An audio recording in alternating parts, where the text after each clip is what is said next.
Bonjour et bienvenue dans cette nouvelle vidéo sur Zelda Breath of the Wild. La première que j'avais faite sur les gardiens était un test pour m'essayer aux gens du gaming et je dois dire que le sujet était à peine survolé. Du coup je reviens avec cette vidéo pour traiter le sujet avec un peu plus de profondeur. Je ne vais donc pas m'attarder sur un type de gardien et une technique pour les combattre, mais carrément faire des analyses sur comment ils se comportent et voir comment on peut les battre. Avant de continuer, je tiens à préciser deux points. Le premier, c'est que ça risque de spoil, même si c'est mineur, il y a des rageux du spoil qui peuvent me tomber dessus. Et le deuxième point, c'est surtout que ce ne sont que mes connaissances, elles ne sont pas absolues sur le sujet. Donc n'hésitez pas non plus à chercher d'autres vidéos sur YouTube, vous pourrez toujours grappiller d'autres connaissances à droite à gauche. Tout d'abord, un petit mot sur l'équipement. Les armes de gardien et les armes archéoniques font 30% de dommages en plus sur les gardiens, et ça de base. Avec l'armure archéonique, c'est encore 80% de dégâts en plus. Rajoutez une recette qui augmente la force de 50% et vous avez une base de dégâts monstrueux. L'arme qui fait le plus de dégâts, c'est la hache de gardien 3.0 qu'on l'on obtient en faisant les sanctuaires épreuves de force extrême, qui fait 210 dégâts en comptant les bonus. Si en plus vous avez un bonus d'attaque de 15, ça passe à 263 dégâts. Et c'est pas fini. La véritable meilleure arme, c'est le glaive archéonique. Avec les bonus, elle ne fait que 140 dégâts par attaque, mais quand vous tapez 2 fois avec la hache, vous avez le temps de taper 4 fois avec le glaive. Ce qui fait un rapport temps de combat et dégâts beaucoup plus important qu'avec celui de la hache. Pourquoi je vous parle de ces deux armes ? Simplement parce que le glaive archéonique coûte cher à produire, et la hache de gardien, elle est facilement trouvable dans les sanctuaires épreuves extrêmes. Du coup, il y a un petit choix à faire quand même. Tout à l'heure, j'ai parlé d'un bonus d'attaque de 15 sur la hache, mais honnêtement, pas la peine d'essayer de chercher d'avoir un bonus supérieur ou équivalent. Vous allez passer plus de temps à farmer les gardiens pour trouver une arme afin de les battre. Donc, quand vous examinez une arme, regardez-la sans ses bonus, ça sera beaucoup plus simple. Le bouclier archéonique est juste un must-have si on est un noob ou quand on est en position délicate. Quand on se met en protection, il fait un renvoi automatique sur les lasers. Putain ! Mais pourquoi je me fais chier avec les gardes optimales ? Ah oui, c'est vrai, je sais pourquoi. C'est utile au début, mais le bouclier se casse vite et ça demande un cœur antique géant pour le fabriquer. Autant dire que ça ne court pas les rues comme ressource. En gros, vous allez briser plus de boucliers archéoniques que ça va vous apporter de cœur antique géant. Sauf si, dans ce cas, vous sauvegardez avant chaque combat, histoire de refaire le combat jusqu'à ce que le loot soit bon, mais vous allez y passer beaucoup de temps. N'oubliez pas Cinétis. Même si ça ne bloque le gardien qu'un très court instant et que Cinétis met un temps considérable à se recharger, il a au moins l'avantage d'annuler une attaque. Maintenant, passons au nano-gardien. Même si je dénigre un peu le fait de farmer pour chercher une arme, rien n'est plus intéressant pour vous que de farmer les gardiens qui se trouvent dans les épreuves de force extrême des sanctuaires. D'ailleurs, les gardiens de ces épreuves sont les plus dangereux du jeu. Même les gardiens dehors ressemblent à des bisounours à côté. Pourquoi ? D'un, ils ne sont pas contrôlés par Ganon, du coup, pas de bonus sur l'épée de légende. Et dans les sanctuaires, on ne peut pas utiliser le pouvoir des prodiges. Et en plus, ils ont plus d'un type d'attaque. C'est vrai quoi, en dehors des nano-gardiens, les autres gardiens, ils ont qu'un seul type d'attaque. Je reviens sur les nano-gardiens. Ceux-là, ils ont 5 phases d'attaque. La première, quand ils se déplacent, ils lancent parfois quelques tirs de laser. Malheureusement, on ne peut pas faire grand-chose, à part se cacher derrière son bouclier. La deuxième phase, ils viennent au corps à corps et frappent 2-3 coups. Pour contrer ça, vous avez juste à faire la puce et tourner tout autour pour frapper, réussir une garde optimale ou contre-attaquer.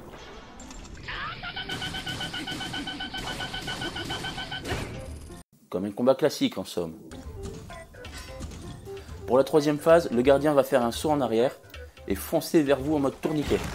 Pour éviter ça, vous pouvez mettre un obstacle entre vous, que ce soit un pilier, un bloc de glace ou un bloc de fer.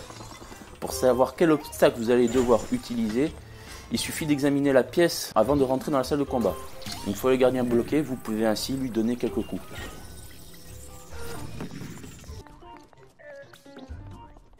La quatrième phase est simple. Quand vous voyez le nano-gardien s'arrêter et baisser sa tête, il va faire un rayon circulaire qui va créer un vent ascendant. Dans un premier temps, éloignez-vous suffisamment, et puis vous avez le choix. Soit vous patientez avec mon café, soit vous prenez le temps de lui tirer une flèche en pleine tête, soit vous pouvez lui envoyer la flèche chevauchée des Valkyries.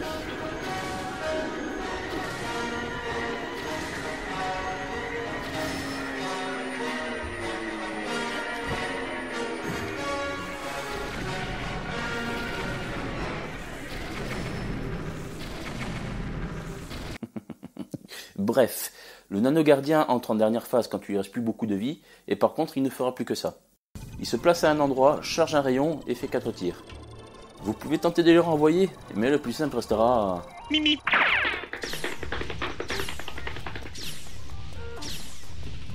Pas la peine de paniquer quand il charge le rayon, vous aurez largement le temps de faire mal au gardien. Par contre, il y a un truc que je peux vous conseiller, c'est de faire le plein de flèches de glace. Si votre arc ne tire qu'une seule flèche, ça va immobiliser le gardien quelques secondes et votre prochain coup lui fera le triple de dégâts. Par contre, quand le gardien est en dernière phase, ça lui fait des dégâts, mais ça ne l'immobilise plus. Et si votre arc tire 2 flèches ou plus, quelle que soit la phase, ça va lui faire des dégâts, mais il ne sera pas gelé. Et voilà, vous en savez autant que moi sur les nano gardiens.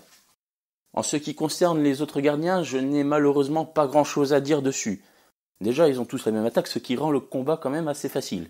C'est vrai quoi, regardez.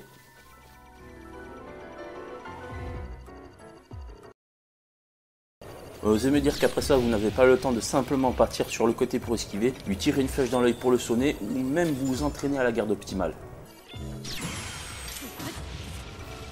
Maintenant, voyons comment on peut les battre.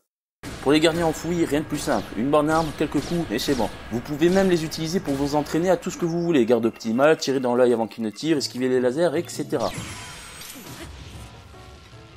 En ce qui concerne les gardiens tourelles, ils ont seulement 2 différences avec les gardiens enfouis. Ils ont plus de PV et ils se trouvent souvent dans des endroits difficilement accessibles. Du coup, la meilleure méthode pour les battre reste donc la garde optimale et la flèche archéonique. Pour les gardiens qui marchent, la seule chose à savoir c'est qu'ils se tiennent toujours à bonne distance.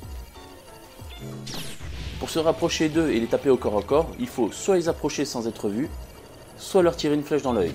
Pour ceux qui n'ont pas vu ma première vidéo sur les gardiens, on peut aussi leur taper dans les pattes afin de les immobiliser.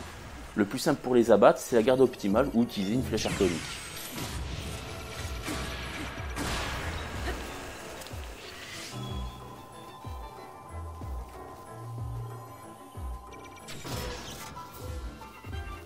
Je fais un petit aparté, la première vidéo c'était vraiment pour illustrer un combat si on avait vraiment, 1, pas beaucoup de technique et surtout 2, pas beaucoup de ressources. Par contre, il y a aussi une technique à cheval avec l'espadon qui consiste à courir vers le gardien pour taper fort et le renverser, mais je ne la fais pas dans cette vidéo pour la simple et bonne raison que moi la plupart du temps quand je rencontre des gardiens, j'ai pas mon cheval.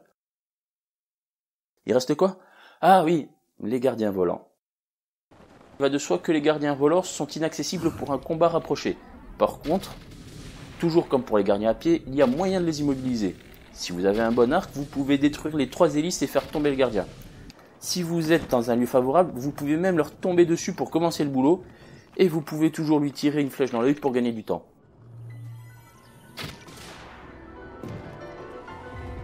Autrement, le seul moyen de les abattre, c'est la flèche archéonique ou le renvoi de laser.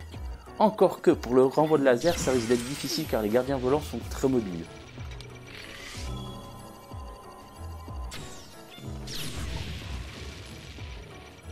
Voilà, cette vidéo est à présent terminée. J'espère que vous n'aurez plus peur face à ces bestioles qui ne sont terrifiantes qu'en apparence. Je vous ai montré quelques techniques, mais je suis sûr que vous, de votre côté, vous pouvez en trouver vous aussi. Je vous invite donc à laisser un commentaire afin de les partager.